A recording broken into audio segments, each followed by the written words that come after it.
Hi everyone. So 2 things you should be doing on LinkedIn today if you haven't already, and a lot of business professionals haven't done these 2 things. 1, go and optimize your LinkedIn profile URL. So if you have a number of characters after your last name, that means your profile URL is not optimized, okay? So it should be clean. It should be your first and last name or a derivation of that if your name is common. So mine is just Stephanie Marone. Okay, maybe your name is more common, so Jim Smith. Sorry, it's probably taken. You may need to put in a middle initial or a degree, so Jim Smith ESQ if you're a lawyer. How do you know it's not optimized? It will be something like Stephanie Marone Q4WP9. I sound like a robot, right? Yours won't be Stephanie Marone followed by letters and numbers because your name is not Stephanie Marone. However, you get my gist, right? Go in there.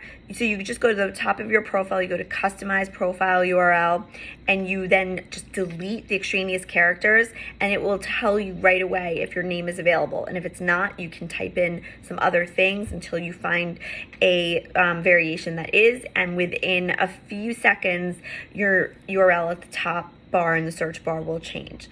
Put this on your email signatures and your resume and anything else that you're using public facing, and it just shows aptitude of LinkedIn, and it's much cleaner.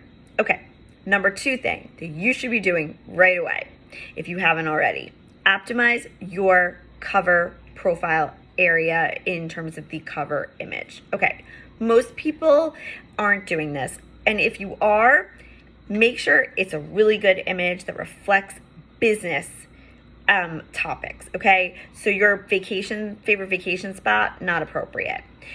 If you haven't optimized your cover image, you will have a gray shadow box up at the top. This is that big horizontal area up at the top. It's a lot of visual real estate, okay? And it shows up on the mobile devices and it shows up on your desktop. Use this wisely, right? So I use Canva, canva.com. There's a free version and a paid version, and I create custom images for my clients there. I usually type in words that describe what they do and an image of them. Now, there are lots of other things you can do. For a lot of my corporate clients, law firm clients, I'll put branding with their logo and an image, maybe the practice areas for the organization. So you could do something like that. A cityscape is another idea for a cover image. Maybe it's also an image, if you're an individual and you speak a lot, you might want to take clips of your speaking engagements, okay? That's another option. You're a writer, you can take clips of your writing. I have an article on this. There's lots of things you can do.